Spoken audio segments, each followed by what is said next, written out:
either club.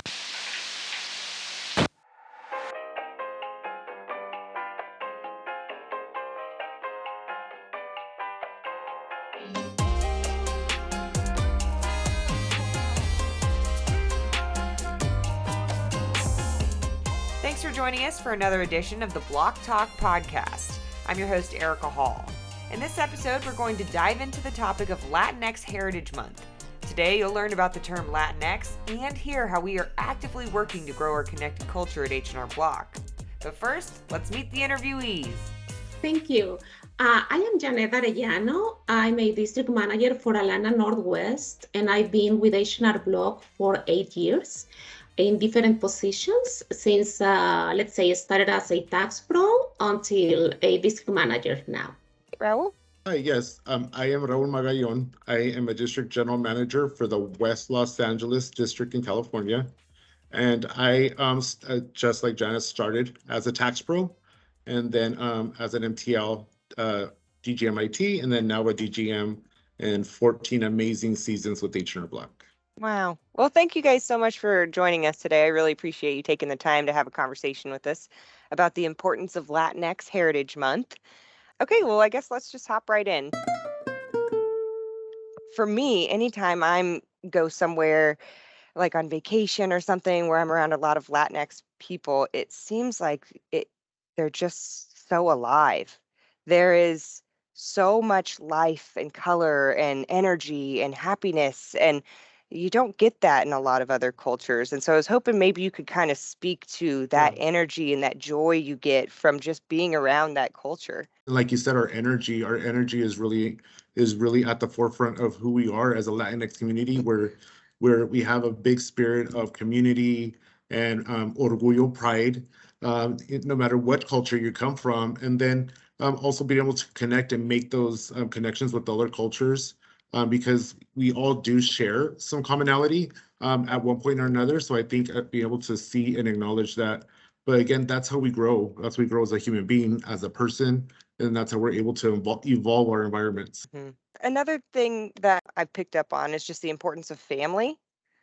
Compared to other cultures, it just seems so much more strengthened and tight-knit. Like, why is the Latinx culture so tight-knit as a family compared to maybe other cultures?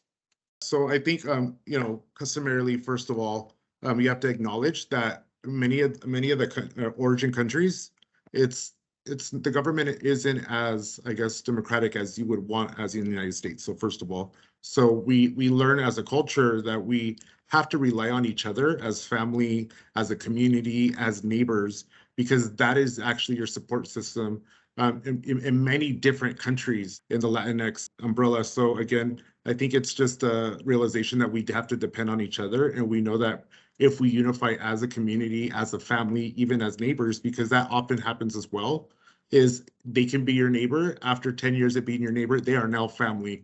And that is where that close-knit connection comes from. And knowing that we're here to help support each other. Yeah. Was that accurate, Janet? Did I explain that correctly? It was perfect. I think that, we have learned since, we're little kids that we have to depend on each other, to maybe overcome obstacles or to achieve, our goals. Yes, for sure. And in other cultures, there's more independence because there's also more democratic, settings for the other cultures as well. Yes. Can you share the significance of Latinx Heritage Month? Why is it important? So the Latinx month celebrates and honors the contributions that the Latinx Americans have done for the U.S.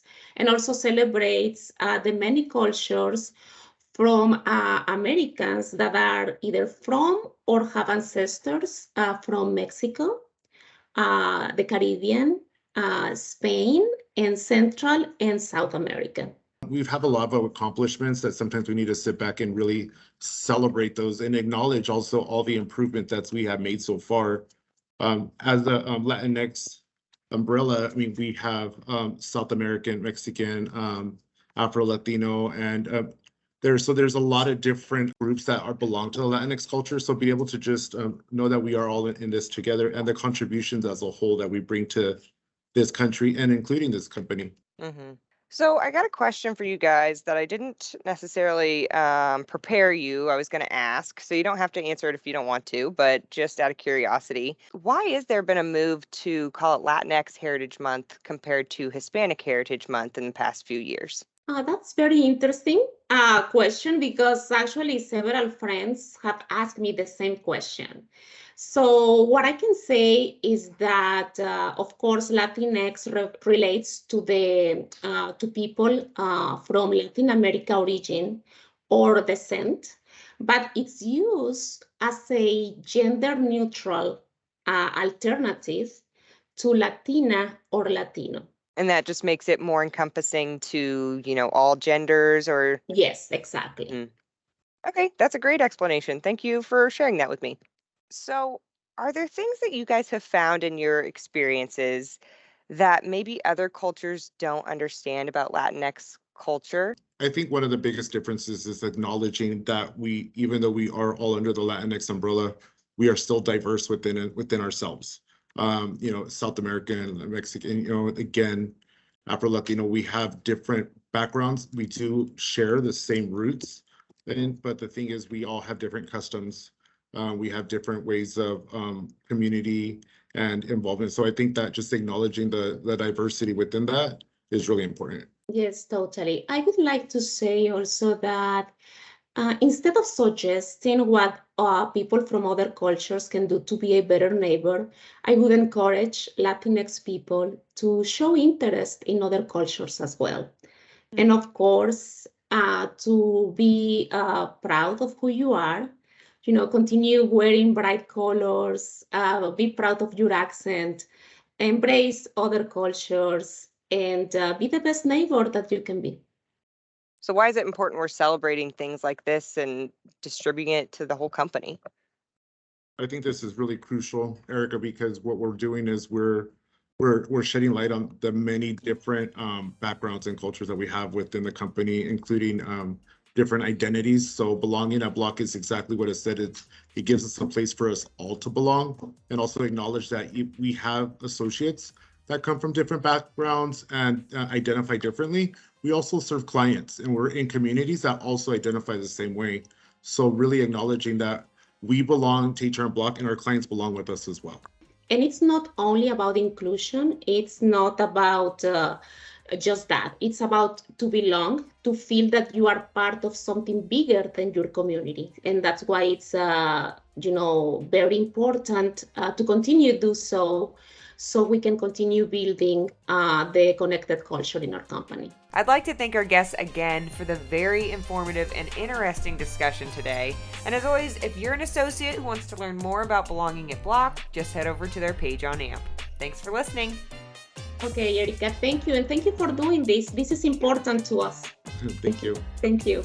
All right, have a good rest of your day. Bye-bye. You too. Bye-bye. Bye.